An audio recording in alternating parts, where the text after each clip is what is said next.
예수님이 지금 빌라도 법정에 서셨습니다.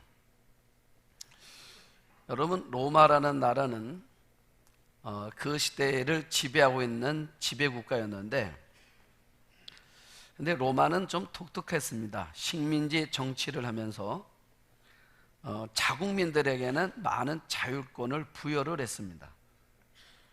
대개 그래서 그 자체적인 그 종교적인 전통은 인정해 주었습니다. 그런데 로마가 그 식민지 국가에 허용하지 않은 게 한 가지가 있는데, 그건 뭐냐면 사형제도였습니다. 사형권은 로마가 가지고 있었습니다. 자, 그러다 보니까 지금 그 당시 종교 지도자들이 예수님을 처형하고 싶었는데 사형권을 가지고 있지를 못했기 때문에, 그래서 부득불 빌라도에게 오는 겁니다. 사형권은 로마가 가지고 있었기 때문에 빌라도에게 오는 거예요. 그런데 우리가 성경을 자세히 보면은, 여러분, 빌라도는 처음부터 이 재판이 마음에 내키지를 안 했다는 것을 볼 수 있습니다. 그러니까 성경 곳곳에 뭐라고 말하냐면 예수를 놓으려고 애쓰니라, 예수를 놓으려고 애쓰니라. 심지어 마태복음 27장 19절을 보면은 이렇게 나오고 있어요. 빌라도가 예수님을 재판하려고 재판석에 섰는데 그 아내가 사람을 보냈습니다. 그리고 뭐라고 말하냐면 저 옳은 사람에게 아무 상관도 하지 마옵소서. 빌라도의 아내가 빌라도에게 예수님을 뭐라고 소개했냐면 옳은 사람이다 라고 말해요. 저 옳은 사람에게 아무 상관도 하지 마옵소서. 오늘 꿈에 내가 그 사람으로 인하여 애를 많이 태웠습니다. 내가 애를 많이 태웠다는 겁니다. 자, 그러니까 그 옳은 사람에게 아무 상관도 하지 말라. 자, 아내 말도 있었고 빌라도 자신도 예수님에 대해서 굳이 어떤 죄목을 찾을 수가 없었던 겁니다. 그래서 놔주려고 그랬어요. 자, 그런데 사람들이 그 빌라도의 말을 듣지를 않습니다. 더 소요가 일어날 것 같은 기사가 있었기 때문에, 그래서 빌라도 어떻게 합니까? 우리가 영화도 보면 나오죠. 이게 대야에다가 손을 씻는 장면. 그 손을 씻으면서 뭐라 말합니까? 사람들 보고 예수를 처형하소서, 예수를 처형하라고 막 외치는 사람들에게 뭐라고 말하냐면 이 사람의 피에 대해서 나는 무죄하니 너희가 당하라, 이렇게 말한다는 말이에요. 자, 그런데 어쨌든 예수님을 십자가에 못 박는 결정을 한 사람은 빌라도입니다. 그래서 우리가 사도신경에서 매주 고백할 때마다 뭐라고 말하냐면 본디오 빌라도에게 고난을 받으사 십자가에 못 박혀 죽으시고, 이렇게 우리는 날마다 고백한단 말이죠. 여러분, 예수님을 십자가에 못 박는 일은 죄고 악이고, 이거는 사탄이라고 할 때 바로 빌라도는 거기에 앞잡이가 돼서 십자가에 예수님을 못 박는 그 일에 앞장서는 사람이 되고 말았단 말이에요. 자, 또 하나, 지금 예수님이 빌라도 앞에 섰다는 것은 뭘 말하는 거냐? 여러분, 빌라도는 누굽니까? 당시 총독이란 말이죠. 자, 총독이란 말입니다. 로마 총독인데 그 당시 세계를 지배하고 있는 나라가 로마였습니다.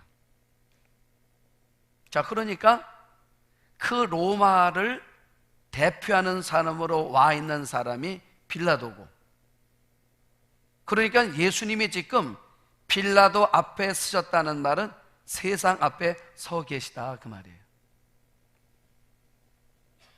자, 그러면 여러분, 성경은 그냥 쓴 것이 아니라 성경은 저자가 기술할 때 의도성을 가지고 기술한다고 말을 했어요.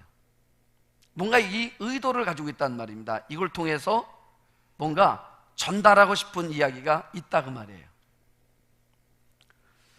우리가 지난 금요일 날 철야 때 마태복음 이야기를 제가 잠깐 했습니다. 마태복음 1장은 족보 이야기예요. 족보 이야기인데 14대, 14대, 14대 이렇게 대를 끊어서 이렇게 3번 언급하는데, 그러면 예수님의 족보가 아브라함에서 시작해가지고 예수님까지 오기까지 여러분 2000년의 많은 세월 속에 얼마나 많은 사람이 오고 갔습니까? 그런데 굳이 왜 그 많은 사람들인데 그 몇 사람들만 뽑아놨느냐? 아마 저자가 족보를 기록할 때 그래도 이 시기에 이 사람이 대표성이 있지, 그래서 기록을 했단 말입니다. 대표성 있는 사람들로 기록을 했단 말이에요. 자, 그런데 그 성경에 보면은 여자들이 4명이 나오고 있어요. 하나가 다말이 나오고, 그리고 룻이 나오고, 그리고 밧세바가 나오고, 그리고 마리아가 나온단 말이죠. 그런데 그래도 뭔가 대표적인 사람을 둔다고 말한다, 뭔가 저자가 뭔가 좀 위대한 사람, 뭔가 사람들이 교훈이 될 만한 사람, 본받을 만한 사람들을 놓아야 될 거 아니냐 그 말이죠. 그런데 첫 번째 등장 여자가 다말이에요. 여러분, 다말이 누굽니까? 유다의 며느리란 말이에요. 며느리 속에서 아이를 낳는 문제가 나와요. 그 족보 속에 예수님이 나올 거란 말이죠. 또 누가 나옵니까? 룻이 나온단 말입니다. 룻은 누굽니까? 이방 여자예요. 밧세바는 누굽니까? 밧세바는 솔로몬의 어머니예요. 솔로몬은 누구 아들입니까? 다윗의 아들입니다. 그런데 그러면 솔로몬이 다윗의 아들이라 그러면 밧세바는 누구의 아내입니까? 다윗의 아내란 말이죠. 그런데 성경은 한 번도 밧세바를 말할 때마다 다윗의 아내란 말을 한 번도 언급하지 않아요. 다 누구의 아내라고 말합니까? 우리아의 아내라고 말해요. 그 우리아의 아내를 통해서 솔로몬이 나오고, 그 솔로몬의 후손 속에서 예수님이 나올 거란 말이죠. 여러분, 그러면 왜 이렇게 드러내기 좀 불편한 과거를 가지고 있는 사람들을 예수님의 족보에다가 굳이 집어넣은 이유가 어디 있느냐? 성경이 말하고 싶은 게 있습니다. 누구든지 그 사람이 인생을 아름답게 살았던, 인생을 거칠게 살았던, 부끄러운 과거가 있든 그렇지 않든 누구든지 그 예수를 믿기만 하면 구원을 얻을 수 있다 그 말이에요. 그거를 말하고 싶은 겁니다.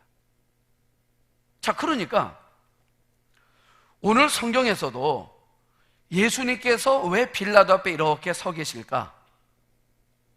여러분, 서 계신 예수님의 모습을 통해서 여러분들과 저에게 예수님이 보여주고 싶으신 그 무언의 말씀이 있는 거예요. 하나는 뭐냐면, 너희들은 세상 앞에서 절대로 주눅들지 말라는 겁니다. 주눅들지 말라는 거예요. 여러분, 예수님이 빌라도 앞에 섰는데 예수님이 당당하시잖아요. 너희도 세상 앞에 섰을 때 이처럼 당당하라 그 말이에요. 이유가 뭡니까? 하나님이 우리 아버지이시니까.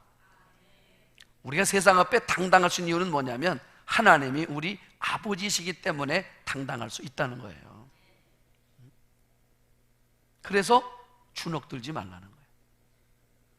그 다음에 두 번째, 예수님께서 빌라도 앞에 서 계신 모습 속에서 우리에게 보여지는 무언의 메시지가 뭐냐면, 세상에 대해서는 어떤 기대도 하지 말라 그 말이에요. 세상에 대해서는 어떤 기대도 기대하지 말라는 것입니다. 자, 왜냐? 지금 제사장이나 서기관들이 또 백성의 지도자들이 예수님의 제목들을 막 들춰내면서 이런 죄를 졌기 때문에 예수를 죽여야 됩니다 라고 말하고 있습니다. 근데 빌라도가 그 말을 가만히 듣는데 만약 예수님께서 빌라도 표정을 가만히 보니까 빌라도가 동의를 안 하는 것 같아요. 아니, 동의를 안 했습니다. 여러분, 동의를 안 하면 뭔가 우리 마음속에 어떤 마음이 생겨요? 기대감이 생깁니다. 그렇지요? 우리 마음이 기대감이 생겨요. 뭔가 이 사람이 나를 봐줄 건가? 아니면 나에게 도움이 될 건가? 이 사람 뭔가 바른 판결을 할 건가? 라는 기대를 갖는단 말입니다. 기대. 그렇죠? 우리 마음은 누구나 그래요. 어떤 사람이 나에게 좋은 말을 해주면 우리는 그 말에 마음이 쫑깃해지면서 나도 모르게 그 마음에 쏠리는 경향이 있습니다. 그렇죠? 그래서 우리가 많은 경우에 사람에게 또는 어떤 세상의 여러 가지 환경과 상황 속에 우리 마음을 그래서 빼앗길 때가 많아요. 이거는 이야기가 좀 적절하지 않을 것 같은데,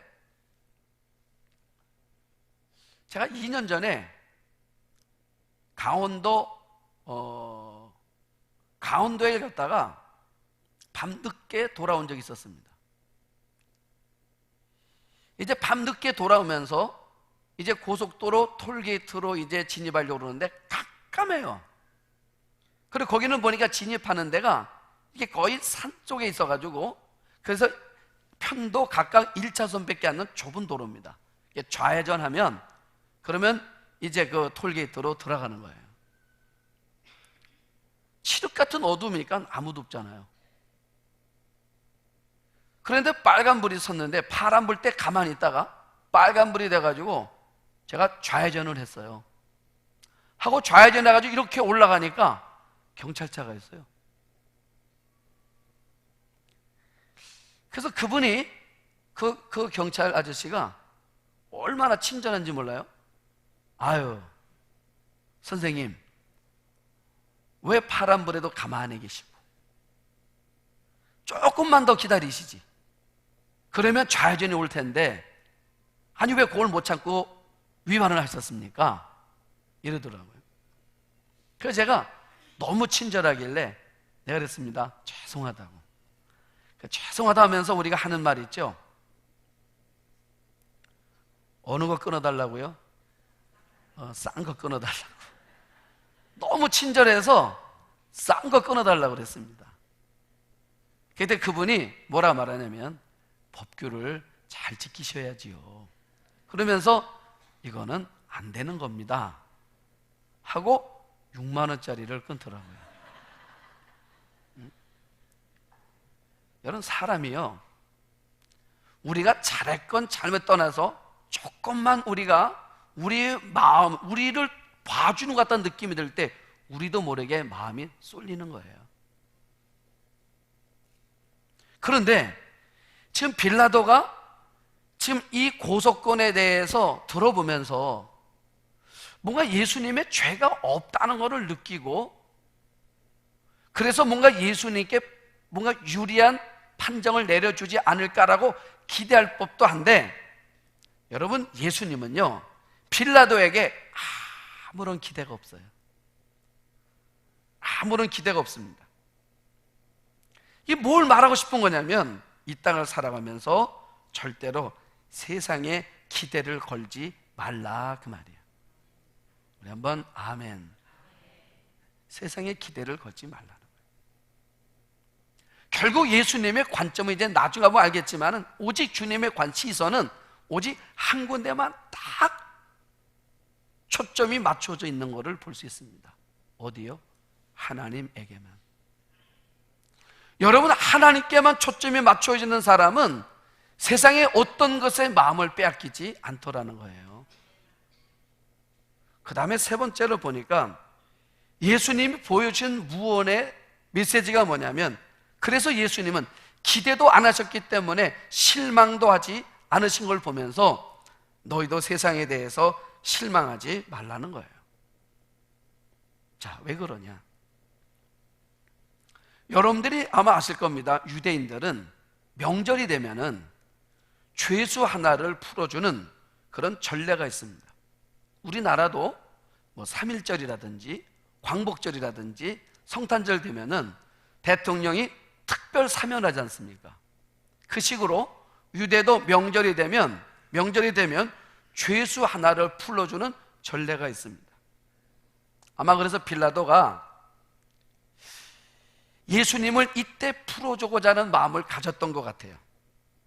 시도를 합니다. 자, 이유가 뭐냐면 예수님이 죄목이 불분명하다는 겁니다. 빌라도가 볼 때는 이건 시기에서 온 죄목이라는 거예요. 시기에 의해서 온 죄. 자, 오늘 성경 1절, 2절을 한번 보십시오. 자, 오늘 성경 1절, 2절을 보시면 무리가 다 일어나 예수를 빌라도에게 끌고 가서 고발하여 이르되 우리가 이 사람을 보매 봤단 말이에요. 고발 내용입니다. 우리 백성을 미혹하고 가이사에게 세금 바치는 것을 금하며 자칭 왕 그리스도라 하더이다 하니 그랬습니다. 지금 예루살렘의 종교 지도자들이 예수님을 고소를 했는데 고소 내용이 세 가지였습니다. 하나는 뭐냐면 우리 민족을 미혹하고 우리 민족을 어지럽힌다. 백성을 혼란에 빠뜨린다는 겁니다. 예수님이. 이건 사실입니까? 지금 이들이 백성들을 어지럽힌다고 말했던 내용은 뭐예요? 예수님 하신 일들은 뭐냐면 병든 사람 고치신 거, 소외된 자들과 어울리셨던 거, 죽은 자를 살리셨던 거, 그 전까지 들어보지 못했던 메시지를 전해주었던 것, 이것들을 통틀어서 당시 종교 지도자들이 민족을 어지럽힌 일이라고 말했단 말입니다. 빌라도가 보니까 이건 아닌 거예요. 그 다음에 두 번째 뭐라고 말했습니까? 가이사에게 세금을 바치는 것을 예수가 금했습니다 라고 말했어요. 우리 알지요? 우리도 알아요. 예수님이 그렇게 말씀하지 않으셨다는 거. 여러분도 아시죠? 성경에서 못 봤습니까? 여러분, 예수님 뭐라고 말씀하셨습니까? 가이사의 것은 가이사에게. 여러분들도 아시잖아요. 그들도 알았습니다. 빌라도도 알았어요. 이거는 모함이라는 거를. 그리고 세 번째 뭐라 말합니까? 자칭 왕 그리스도라 하더이다 그랬어요. 왕이라 떠들고 다닌다. 여러분, 그리스도는 뭡니까? 이건 메시아에 대한 이야기란 말이에요.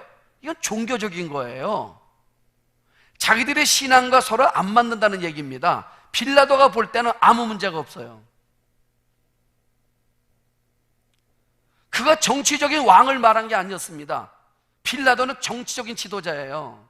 이건 종교적인 문제입니다. 그러니까 빌라도가 볼 때는 첫 번째도 두 번째도 세 번째도 아무 문제가 없는 겁니다. 이거는 자기들끼리 내부 안에 일어나는 갈등이란 말이죠. 문제가 안 된다는 겁니다. 그런데 1절을 보시면 이 고소하는 사건에 동참하는 누군가가 나옵니다. 성경은 뭐라 말해요? 무리가 그랬어요. 무리. 제사장들과 서기관들과 당시의 종교 지도자들이 예수님을 처형하려고 모함하고 음모를 꾸미는 이 일에 동참한 사람들이 이렇게 누구냐면 무리라는 겁니다. 무리. 여러분, 이 무리는 누굽니까? 이 무리는 누구냐면 예수님께서 예루살렘에 입성하실 때에 호산나 호산나 외쳤던 무리입니다. 겉옷을 벗어던졌던 사람들입니다. 이 무리는 누굽니까? 예수님을 통해서 자신의 질병을 고침받은 경험이 있는 사람들, 예수님의 말씀을 통해서 때는 울어보기도 했고 감동돼 봤던 사람들, 뭔가 예수님과 관계가 있었던, 예수님이 행하셨던 일들을 보았던 사람들이 이 무리들이었습니다. 그런데 이 무리가 어느 한 순간에 자신들의 태도를 바꾼 거예요. 다시 말하면 지금 제사장들이 하는 말이, 서기관들이 하는 말이 사실인지 거짓인지 따져보지도 않고 소문에 끌려다니는 사람들입니다. 소문에 끌려다니는 사람들. 여러분, 요즘 우리가 인터넷이나 SNS 글들을 보면은 여러분, 거짓이 사실인 것처럼 둔갑해서 그래서 많은 사람들에게 상처를 주고 심지어 어떤 사람은 죽음으로 내모는 일들을 우리는 보았습니다.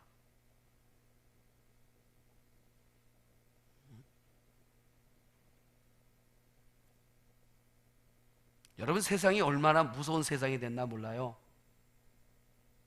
그런데 이 세상을 지배하는 게 있다는 거죠. 영적 세계를. 그게 사단입니다. 그런데 사단은 거짓이란 무기를 가지고 이 세상을 지배하고 있습니다. 그래서 예수님을 고소하러 왔던 제사장들 속에 속해 있는 이 무리들이란 겁니다. 이 무리들은 정말 예수님이 왕인지, 예수님이 메시아신지, 예수님이 세금을 내지 말라고 말했는지 따져보지도 않고 그냥 동조하는 겁니다. 저는 여러분들이 거짓의 소리에 끌려다니지 않는 인생이 되기를 축복합니다. 그렇지 않으면 우리도 그 무리들처럼 될 수 있다는 거예요. 우리도 될 수 있어요.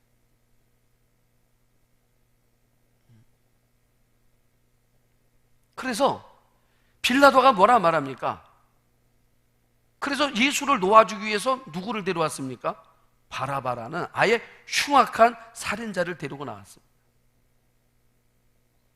빌라도 생각에 만약에 백성들이나 무리들이 말하는 예수의 제목과 이 살인을 저진 이 바라바를 놓고 보면 누가 봐도 누구를 내줄 거라 생각했습니까?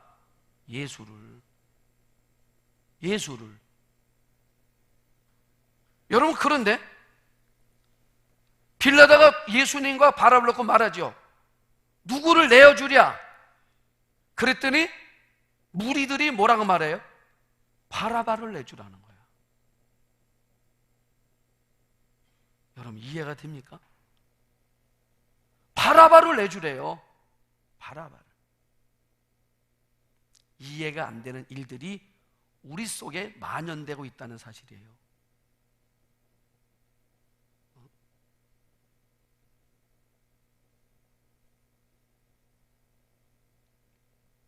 여러분, 때로는 이것이 잘못된 선택인지를 알면서도 결국은 그 무리 속에 흡수되어 따라가고 있는 모습이 어떻게 보면 우리 사람의 모습인지도 모르겠습니다.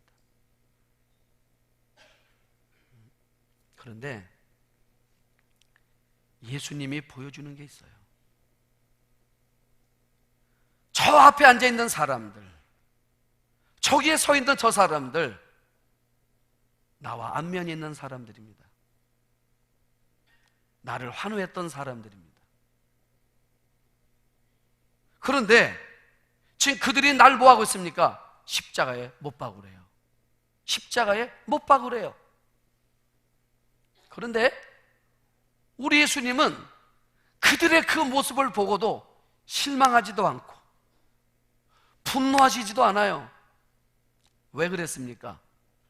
예수님은 기대하지 않았어요. 세상은 원래 그런 거예요. 그러니까 세상은 원래 그런 거기 때문에 실망할 필요가 없는 겁니다. 그래서 예수님이 보여주는 겁니다. 주눅들지 말고 기대하지 말고 실망하지 말라는 거예요. 왜요? 이유가 뭡니까? 여러분, 왜 제사장이, 왜 서기관들이, 왜 종교 지도자들이, 왜 무리들이 예수님을 막 못 오가는 이유가 어디 있어요? 못 오가는 이유가, 이유는 하나입니다. 상처받게 하려고. 상처받으라고. 여러분, 상처받으라고 하는 겁니다. 상처받으라고.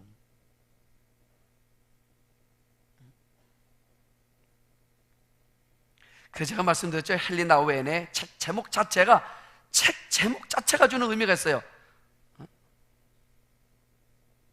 상처 입은 치유자. 상처를 입었는데 치유된 그분, 그게 누굽니까? 예수예요. 예수님입니다. 그러니까 여러분, 지금 제사장이나 무리들은 예수님 보고 상처받으라고 하는 건데 예수님이 상처를 안 받아요.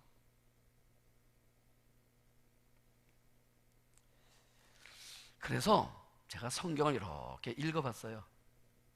예수님은 왜 안 받으셨을까?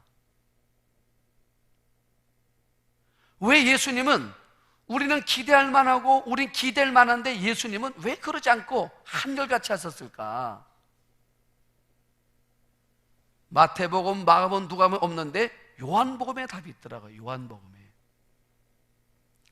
요한복음 18장 19장을 보면요, 요한복음 18장 36절을 보면 이렇게 말합니다. 예수께서 대답하시되 내 나라는 여기에 속한 것이 아니니라. 이렇게 써놨어요. 무슨 말 이해하시겠어요? 내 나라는 여기 속한 것이 아니니라. 그러니까 여기는 내 나라가 아니라는 것입니다. 천국이 우리 나라예요. 만약에 우리가 이 땅이 우리 나라라고 하나님이 말씀하신다 그러면 아마 하나님 우리는 틀림없이 이 땅에 존귀한 자가 되도록 만들어 주셨을 겁니다. 여기는 뭐예요? 지나가는 곳이에요. 지나가는 것입니다.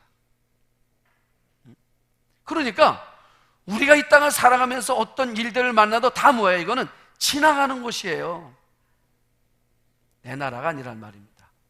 그러니까 지나가는 길목에서 만난 일이기 때문에 지나가는 사람 나그네 만나서 거기서 무슨 기대를 하고 거기서 실망할 게 뭐가 있겠냐 그 말이에요.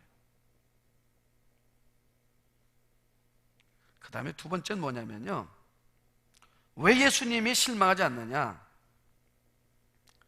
예수님은 하나님에 대한 믿음 때문에 그래요. 우리 요한복음 19장 10절 11절을 보면 이렇게 말합니다. 빌라도가 이르되 내가 말하지 아니하느냐? 내가 너를 놓을 고난도 있고 십자가에 못 박을 고난도 있는 줄 알지 못하냐? 라고 말해요. 빌라도가 예수님 보고 내가 너를 놓아줄 권세도 있고 십자가에 매달 권세도 있다는 건 너 모르냐? 그래요. 그랬더니 예수님 뭐라 말씀하십니까? 위에서 주시지 아니었더라면 나를 해야 할 고난도 없느니라. 이렇게 말해요. 빌라도는 내가 너를 죽일 권세도 있고 살릴 권세도 있다 라고 말하지만 예수님은 뭐라고 말씀하세요? 아니라는 겁니다. 그 권세는 내게 있는 것이 아니라 하나님께 있는 거라는 거예요. 그러니까 만약에 하나님이 내가 안 죽는 게 하나님의 뜻이다 그러면 내가 아무리 나를 죽이려고 해도 내가 죽을 수 없다는 거죠. 반대로 내가 나를 아무리 살리려고 해도 하나님이 너는 죽어야 된다 그러면 나는 죽을 수밖에 없다는 것입니다. 그렇지요? 그러니까 진짜 권세는 세상에 있는 것이 아니라 하나님께 있다는 이 믿음이 있으니까 실망할 게 없다는 거죠.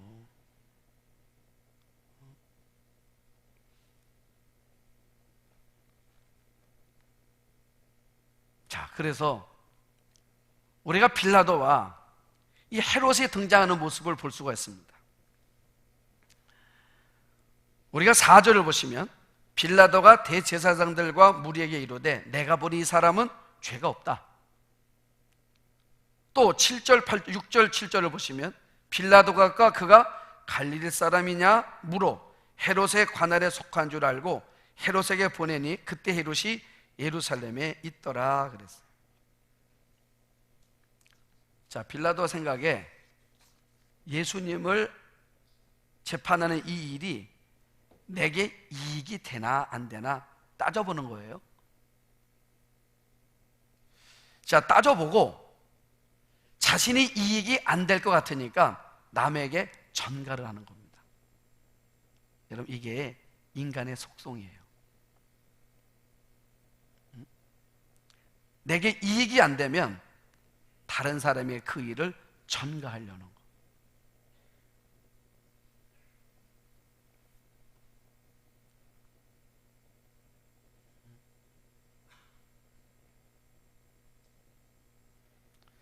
여러분, 사람들이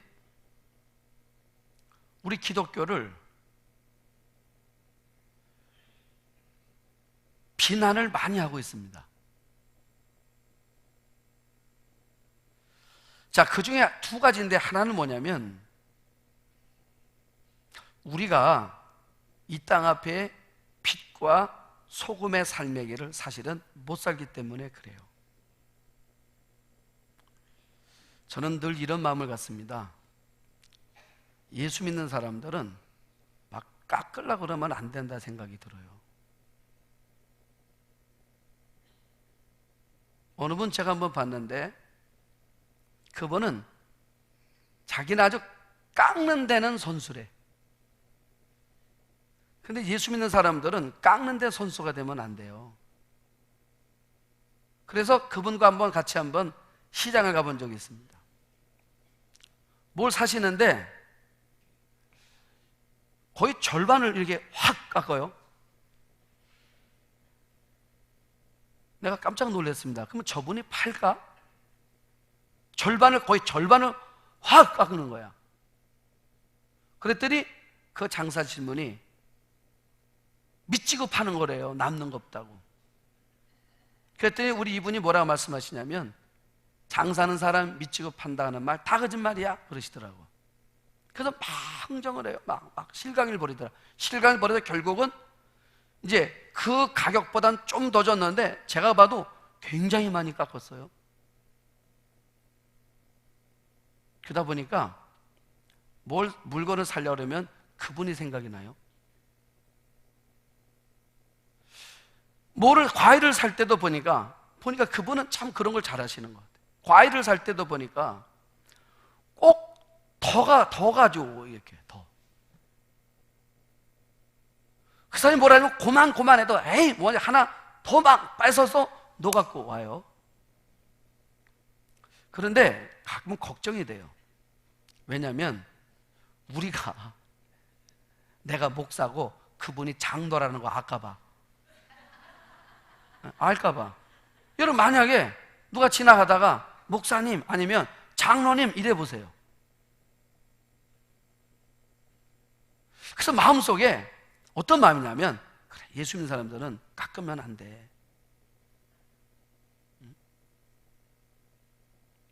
웬만하면 주는 대로 사세요. 웬만하면. 왜냐하면 제가 치과 치료를 받았어요. 작년 12월에. 그런데 10원도 안 깎았어요. 그분이 달래는 대로 아무거나 다 줬어요. 근데 우리가 되게 까는 건 뭐냐면 다 시장이야. 어렵고 힘들게 사는 사람들이 파는, 거기서 자꾸 흥정을 해요. 망원시장 가시면 그냥 사세요. 거기서는 웬만하면 그냥 그게 좋은 것, 그냥 사야 됩니다. 그런 작은 모습들 하나하나를 통해서 우리가 하나님의 영광을 가리는 거예요. 또 하나 세상이 우리를 비난하는 이유가 있습니다. 그건 뭐냐면 어떤 기독교가 가지고 있는 독특성이에요. 여러분, 우리는 뭐라 말합니까? 구원은 예수 외에는 없다고 해요. 아멘. 예수님 뭐라 말씀하십니까? 나는 길이요 진리요 생명이다. 그런데 지금 이 기독교의 신학이 유럽에서도 미국에서도 한국에서도 흘러가면서 어떤 형태로 자꾸 변질이 되냐면 포스트 모더니즘으로. 불교에도 힌두교에도 이슬람에도 모든 종교에 구원이 있다. 그래서 타종교와 대화가 필요하다 해서 석가탄신일날은 교회에서 화분 보내고, 또 성탄절날은 절에서 화분 보내주고. 얼마나 좋으냐. 여러분, 세상 사람들이 바라볼 때는 참 좋은 것 같아요. 뭔가 열린 사고 아닙니까? 열린 사고. 그런데 열린 사고로 보는데, 그런데 유독 기독교는 뭐라 말합니까? 아니라는 거지. 자꾸 아니라는 거지.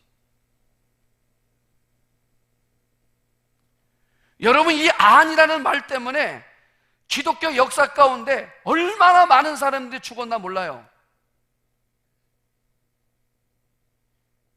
우리가 스탈린에 의해서, 히틀러에 의해서 600만의 유태인들이 학살을 당했는데, 사실은 1세기, 2세기, 3세기 될 때 더 많은 사람이 죽었습니다. 이유는 뭐였습니까? 구원은 예수밖에 없다는 것 때문에. 예수를 믿어야만이 천국 간다는 말 때문에 어떤 사람은 사자의 밥이 되기도 하고, 어떤 사람은 톱으로 켜다 죽임을 당하기도 하고, 어떤 사람은 가죽이 벗겨져 죽임을 당하기도 하고, 이런 수많은 순교를 당하면 기독교가 없어질 줄 알았어요. 그런데 없어지는 게 아닙니다. 왜요? 내가 아무리 죽어도 이 진리는 표현할 수가 없기 때문에. 구원은 예수를 믿어야만 구원받는 것이기 때문에. 기독교가 말살됐습니까? 오히려 기독교가 타협하기 시작하면서 교회는 오히려 더 문을 닫았어요.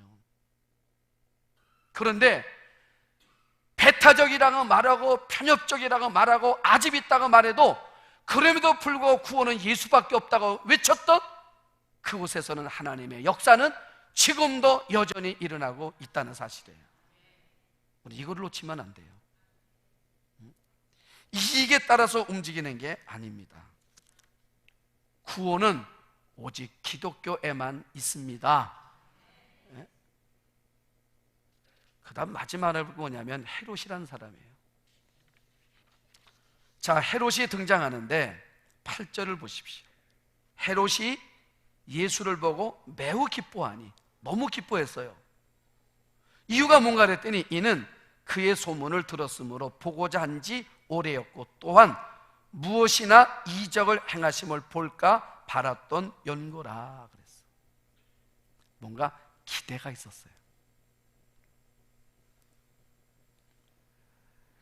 예수를 통해서 뭔가를 얻어볼까 해서 왔다는 겁니다.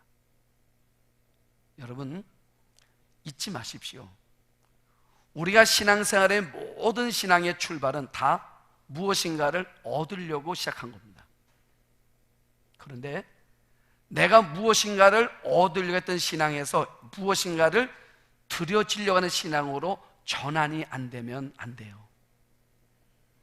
왜냐하면 우리가 뭔가를 얻고자만 우리가 신앙생활을 시작하면은 나중에는 우리가 얻을 것이 없다고 생각되어질 때 우린 예수를 떠나게 돼 있어요. 저는 여러분들의 신앙이 시작은 다 누구나 똑같습니다. 다 예수가 필요해요. 가정에서도, 자녀들 때문에도, 내 개인 때문에도 다 필요해요. 주님이 필요해요. 왜? 내 욕심을 위해서 주님이 필요해요. 내 욕구를 얻기 위해서 주님이 필요해요. 그런데 그 내 욕구와 내 욕심 때문에 시작했던 신앙이 이제는 주님께 드림으로, 헌신으로, 섬김으로 바꿔줘야 된단 말이에요. 그게 성숙이에요. 그렇지 않으면 우리가 헤롯같이 될 수가 있습니다. 결론이에요. 여러분, 이 땅은 악을 도모하는 사람들이 있습니다. 악을 생각하는 사람들이 있습니다. 그런데 그들이 뭉치더라고요. 반대로 선한 일을 도모하는 사람들이 있습니다. 선한 일을 생각하는 사람들이 있습니다. 그들도 뭉치더라고요. 건강한 신앙인이 건강한 교회를 만드는 것입니다. 그 역할을 누가 하는 거냐? 선한 의도와 선한 목적을 가지고 하나님을 위해서, 교회를 위해서, 세상을 위해서 헌신하려고 하는 사람들에 의해서 만들어지더라는 것입니다. 그 역할을 주님은 누가 하기를 원하시는 거냐면 우리가 하기를 원하시는 거예요. 우리를 통해서 이 사회가, 우리 가정이, 우리 교회가, 이 민족이 건강해지기를 원하시는 겁니다. 그래서 여러분들의 삶의 시선과 초점이 하나님께 고정되어져 있는 믿음의 길을 또 한 주간 열심히 걸어가는 여러분들의 삶이 되시기를 주의 이름으로 축복합니다.